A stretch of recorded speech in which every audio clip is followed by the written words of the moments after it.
रात्र त्या चक्रव्यूहाचा प्रवास। नमस्कार मंडळी, स्केरी स्टोरीज मध्ये तुमचं स्वागत आहे। आम्ही तुमच्यासाठी घेऊन आलो आहोत खास तुमच्या भाषेत मराठी आणि हिंदीमध्ये काळजाचा ठोका चुकवणाऱ्या कथा। तुमच्या पाठिंब्यानेच आमचा हा छोटासा प्रयत्न मोठा होऊ शकतो। तर तयार आहात आजच्या भयानक अनुभवासाठी? आजची कथा आहे 11ची रात्र त्या चक्रव्यूहाचा प्रवास। आकाश आणि विक्रम लहानपणापासूनचे मित्र, दोघांच्याही नोक्या नुकत्याच लागल्या होत्या। कामाचा ताण आणि रोजची तीच धावपळ ह्यामुळे दोघेही थोडे कंटाळले होते। अशाच एका शुक्रवारी रात्री ऑफिसमधून निघताना विक्रम म्हणाला, यार आकाश, खूप दिवसात कुठं लॉंग ड्राईव्हला गेलो नाही, आज रात्री निघायचं का?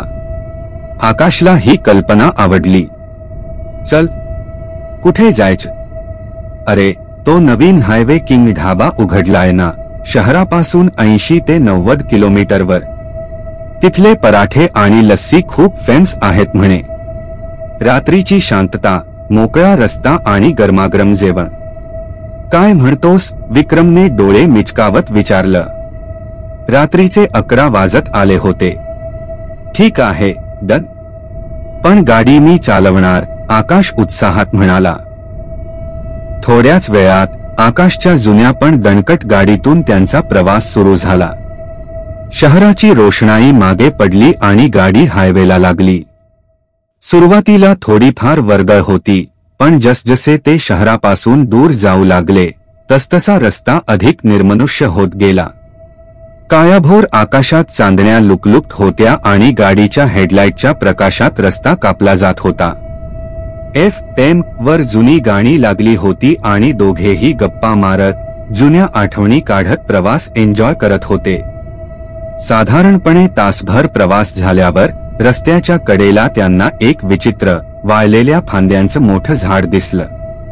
त्या झाडाखाली एक लहानसं पडकं देऊळ होतं, ज्याला कोणीतरी लाल रंगाचा कपडा बांधला होता। काय विचित्र जागा आहे, विक्रम सहजच म्हणाला। आकाशने फक्त होकारार्थी मान डोलावली। त्यांनी ते झाड आणि देऊळ मागे टाकलं। अजून अर्धा पाऊण तास गेला असेल। अरे विक्रम, तो ढाबा अजून किती लांब आहे? भूक लागलीये आता, आकाशने विचारलं। अजून थोडं पुढे असेल, याच हायवेवर आहे, एवढं नक्की? विक्रम मोबाईलमध्ये नकाशा बघत म्हणाला। आणि मग अचानक आकाशने गाडीचा वेग कमी केला। समोर तेच वाळलेल्या फांद्यांचं झाड आणि तेच लाल कपडा बांधलेलं देऊळ दिसत होतं। अरे, हे काय? आपण परत इथे कसे? आकाश गोंधळून म्हणाला। विक्रमही चकित झाला। मला वाटलं आपण पुढे आलोय। चुकून युटर्न वगैरे घेतला का तू? नाही यार, रस्ता सरळ आहे आणि युटर्न घ्यायला जागाही नव्हती, आकाशने कपाळावर आठ्या घालत म्हटलं। बहुतेक सारखीच दिसणारी दुसरी जागा असेल।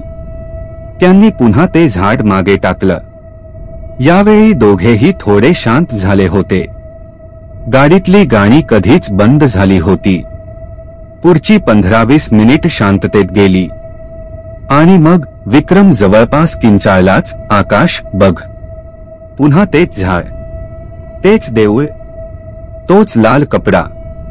आकाशने धाडकन ब्रेक दाबला। गाडी जागेवरच थांबली। दोघांच्याही चेहऱ्यावर भीती आणि अविश्वासाचे भाव स्पष्ट दिसत होते। हे शक्य नाहीये, आकाशचा आवाज थरथरत होता। आपण नक्कीच काहीतरी गडबड करतोय। काय गडबड? रस्ता एकच आहे, आपण कुठे वळलोही नाही। मग हे तिसऱ्यांदा तेच झाड कसं काय समोर येतंय? विक्रमच्या डोळ्यात आता भीती दाटून आली होती। मला काही समजत नाहीये, आकाश हताशपणे म्हणाला। त्याने गाडी रिव्हर्स घेतली आणि काही अंतर मागे जाऊन पुन्हा पुढे चालवायला सुरुवात केली। यावेळी त्याने गाडीचा वेग वाढवला। दोघांच्याही नजरा खिडकी बाहेर त्या झाडाच्या दिशेने लागल्या होत्या। पुन्हा काही मिनिटांनी तेच दृश्य, ते वाळलेले झाड जणू त्यांची वाट बघत होतं। यावेळी मात्र त्या देवळाच्या पायरीवर कोणीतरी बसलेलं असल्याचा त्यांना भास झाला. एक पांढरट आकृती. तिथे कोणीतरी आहे. विक्रम कुजबुजला. आकाशने गाडी थांबवता जोरात हॉर्न वाजवला आणि गाडीचा वेग अजून वाढवला. त्या आकृतीने फक्त मान वर करून त्यांच्याकडे पाहिलं. तिचा चेहरा अंधारात स्पष्ट दिसत नव्हता, पण तिची नजर मात्र दोघांनाही भेदून गेली. आपण चुकीच्या रस्त्यावर आलोय आकाश. परत फिरूया. तो ढाबा वगैरे काही नको आता, विक्रम गयाव्या करत म्हणाला. आकाशलाही तेच पटत होतं. त्याने गाडी वळवण्याचा निर्णय घेतला. पण हायवेवर मध्ये डिव्हायडर असल्याने त्याला बराच पुढे जाऊन युटर्न घ्यावा लागणार होता. भीतीने दोघांचेही घसे कोरडे पडले होते.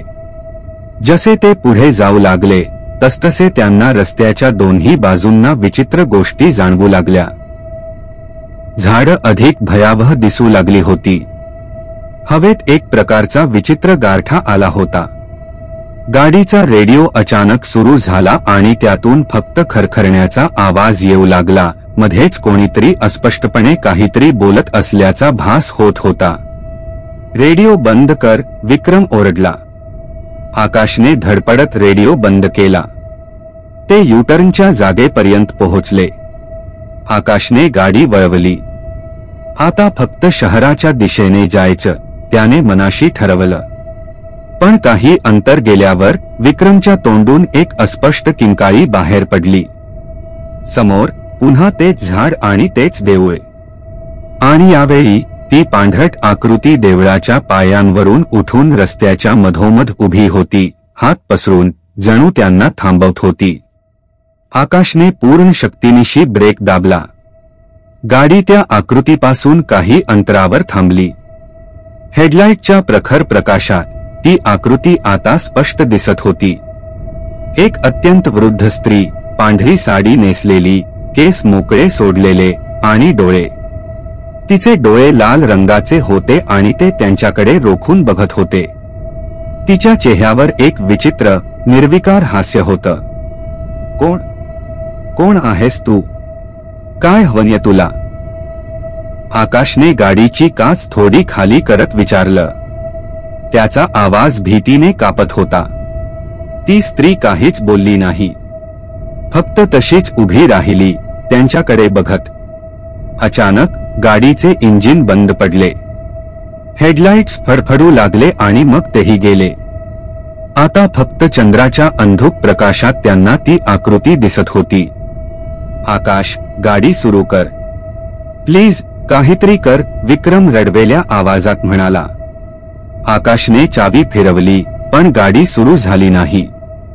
फक्त क्लिक क्लिक असा आवाज येत होता. ती आकृती हळूहळू त्यांच्या गाडीच्या दिशेने येऊ लागली. तिची चालही विचित्र होती, जणू ती हवेत तरंगत येत आहे. आपण इथेच अडकलो. आता काही खरं नाही, विक्रम पुटपुटला. आकाशने शेवटचा प्रयत्न म्हणून पुन्हा चाबी फिरवली. आणि आश्चर्य म्हणजे गाडी सुरू झाली. हेडलाईट्सही परत आले. त्याने क्षणाचाही विलंब न लावता गाडी रिव्हर्समध्ये टाकली आणि वेगाने मागे घ्यायला सुरुवात केली. ती आकृती अजूनही त्यांच्या दिशेने येत होती. गाडी रिव्हर्समध्ये जात असताना आकाशची नजर साइड मिररवर गेली. त्या आकृतीचा चेहरा आता गाडीच्या मागच्या काचेच्या अगदी जवळ आला होता. तिचे ते लाल डोळे आणि ते भयानक हास्य. आकाशने डोळे घट्ट मिटून घेतले. त्याने गाडी कशीबशी वळवली आणि मिळेल त्या वेगाने शहराच्या दिशेने हाकली. तोपर्यंत त्याने मागे वळून पाहिलं नाही की साइड मिररमध्ये बघितलं नाही. विक्रम तर भीतीने अर्धमेला झाला होता. बराच वेळ गाडी चालवल्यावर त्यांना शहराची रोषणाई दिसू लागली. तेव्हा कुठे दोघांच्या जीवात जीव आला. त्यांनी गाडी थेट आकाशच्या घरी नेली. रात्रभर दोघेही झोपू शकले नाही.